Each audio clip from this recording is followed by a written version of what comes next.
بھی سب سے پہلا ملحوظہ ان پر تو یہی ہے کہ یہ بھی کوئی عالم دین نہیں ہے. یہ بھی کیا ہے؟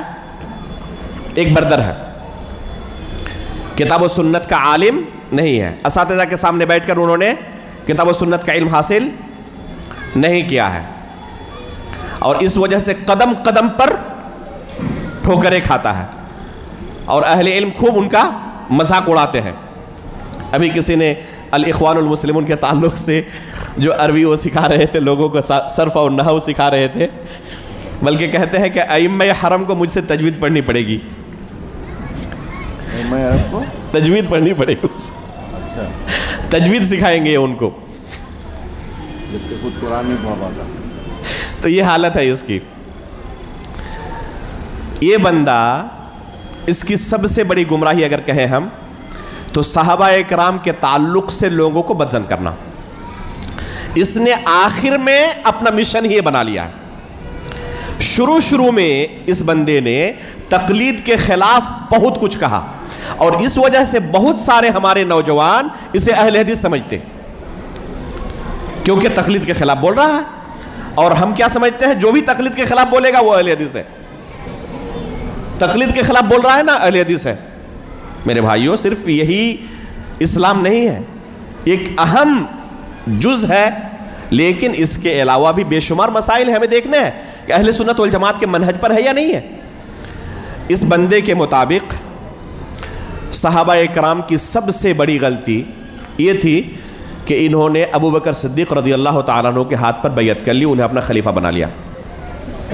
یہ سب سے بڑی غلطی اس امت کی ہے اس بندے کے مطابق. نعوذ باللہ من ذالک. جن صحابہ اکرام کے بارے میں قرآن میں اللہ نے کیا کہا ہے, اللہ کے رسول نے اپنی احادیث میں کیا کیا ہے, یہ بیان کرنے کی ضرورت نہیں ہے. ان صحابہ اکرام کے بارے میں یہ بندہ کیا کہتا ہے کہ سقیفہ بنی ساعدہ میں ابو بکر صدیق کا انتخاب بہت بڑی غلطی تھی, جس کی وجہ سے امت کی بربادی اور خوریزی ہوئی. کہتا ہے کہ اسلام کی اصل سیاسی روح کے مطابق خلافت صرف سیدنا علی رضی اللہ تعالیٰ عنہ کی ہے. کہتا ہے تمام صحابہ اکرام سے اللہ تعالیٰ راضی نہیں ہوئے, رضامندی کا سرٹیفکیٹ صرف بیعت رضوان والے 1400 صحابہ اکرام کے لیے ہے. سب صحابہ کو اللہ کا راضی سمجھنا قرآن کی معنوی تحریف ہے. سمجھا کچھ آپ نے؟ کیونکہ اللہ تعالیٰ نے جو آیت نازل کی لقد رضی اللہ عن المؤمنین اذ یبایعونک تحت الشجرہ, تو یہ بیعت رضوان کے بارے میں نازل کی اللہ تعالیٰ نے. اس لیے یہ اللہ تعالیٰ کی رضامندی کا اعلان جو صحابہ کے لیے ہے, اس سے تمام صحابہ مراد نہیں ہے. اللہ تعالیٰ تمام صحابہ سے راضی نہیں ہوئے. کتنے سے راضی ہوئے؟ بس جو 1400 صحابہ کرام یہاں تھے, اور جو جنگ احد میں شہید ہوئے وہ تھے یہاں پر. کیا نظریہ رہے گا آپ کا؟ کیا عقیدہ بنے گا اس شخص کو سنیں گے تو؟ اللہ تعالیٰ ان سے راضی نہیں ہوئی. نعوذ باللہ من ذالک. یہ شہداء ہیں اللہ کے راستے میں.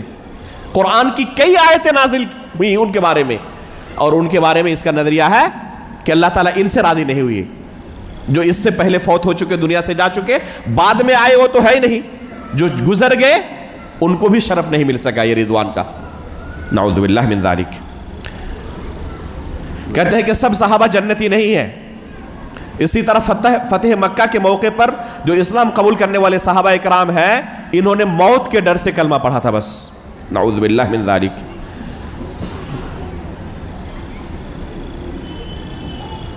کہتا ہے کہ سیدنا علی رضی اللہ تعالیٰ عنہ سے جو لوگ اختلاف کرنے والے صحابہ تھے, ان کے تعلق سے میرا دل صاف نہیں ہے. ان کے تعلق سے دل میں رنج اور غم ہے میرا.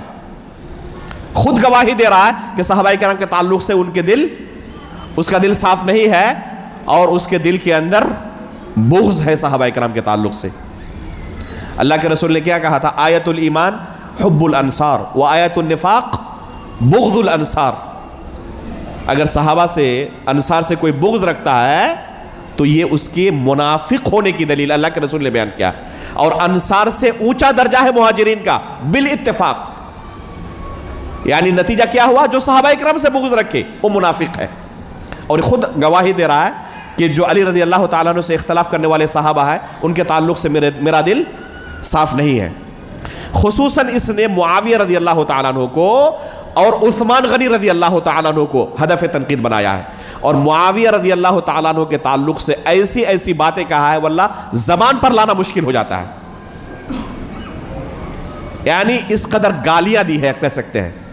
ایک یہ شخص اور دوسرا مولانا سلمان ندوی, ایسی ایسی گالیاں دی ہے ان دو لوگوں نے اس صحابی رسول کو کہ اسے نقل کرنا بھی ایک مسلمان کے لیے مشکل ہے. تو یہ اس کے کچھ افکار و نظریات ہیں.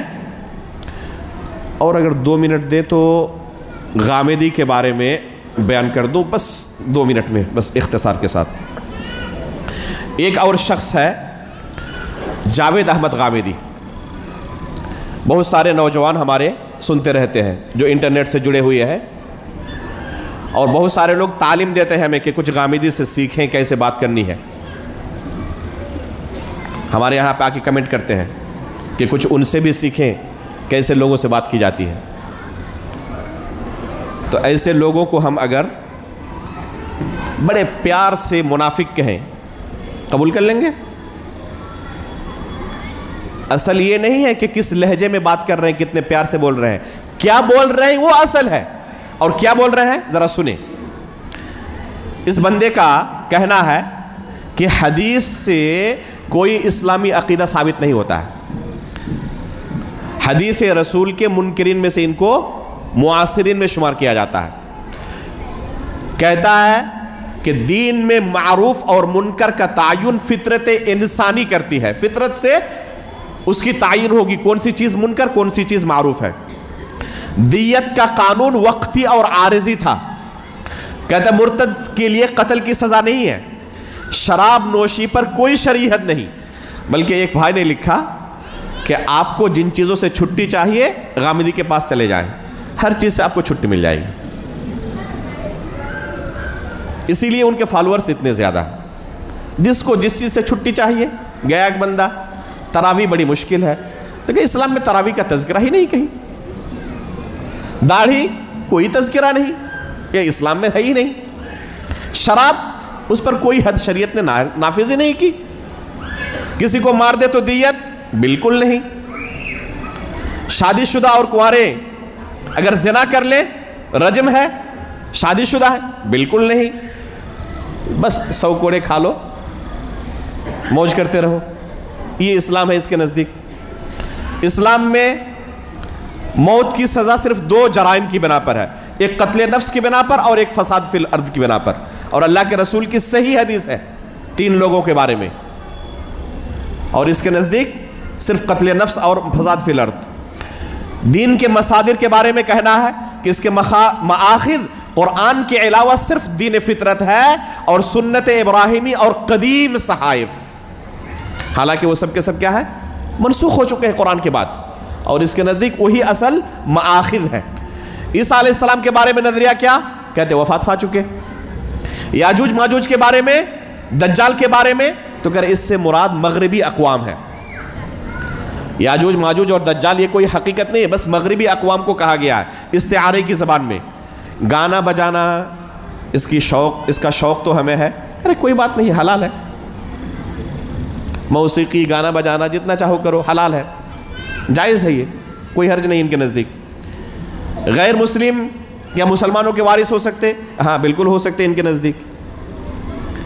قیامت کے قریب مہدی علیہ الصلوۃ والسلام آئیں گے, اہل سنت کا متفقہ عقیدہ, اس کا انکار نہیں, کوئی مہدی نہیں آنے والا. مسجد اقصی پر ابھی جو پوری جنگ چل رہی ہے, کیا ان کا نظریہ کہہ رہے کہ اس کا حق صرف مسلمانوں مسجد اقصی پر صرف مسلمانوں کا حق نہیں ہے, بلکہ اس پر یہودیوں کا بھی حق ہے. استغفر اللہ. کون کون سی چیز حرام ہے کھانے میں, کہ بس 4 چیزیں, ان سے پرہیز کر لو, باقی سب حلال. کیا ہے وہ 4 چیزیں؟ خون, مردار, سور اور غیر اللہ کے نام کا ذبیحہ. باقی تمام چیزیں آپ لسٹ نکال لیں. کتا آیا, لمبی لسٹ بن سکتی ہے, سب حلال, صرف 4 چیزیں حرام ہیں. اب کیا کیا بیان کیا جائے؟ اس سے اشارہ آپ لوگوں کو مل چکا ہوگا کہ کس اسلام کی یہ لوگ تبلیغ کرتے ہیں۔ خلاصہ کیا نکلا کہ آپ اگر صحیح منہج والے سے دین سیکھیں گے تو آپ کا دین صحیح ہوگا۔ ان لوگوں سے دین سیکھیں گے اور یہ دین لے کر قبر میں جائیں گے، فرشتہ آپ سے پوچھے گا من ربک وما دینک، تو ظاہر سی بات ہے کہ جو آپ کا دین تھا وہی دین آپ پیش کریں گے، نجات ملے گی۔ اس طرح کا دین رکھ کر اگر دنیا سے رخصت ہوں گے تو اس لیے میرے بھائیوں اپنی آخرت کی فکر کریں۔ دین اتنا آسان نہیں ہے کہ کسی بھی غیر غیرے سے ہم سیکھ لیں، سب سے بڑی نعمت ہے اللہ کی، اس نعمت کی قدر کریں جیسے صحابہ اکرام نے قدر کی تھی۔ اللہ رب العالمین ہمیں اس کی توفیق عطا فرمائے، آمین، تقبل رب العالمین، وصلی اللہ علی نبینا محمد۔ وقت کافی زیادہ لے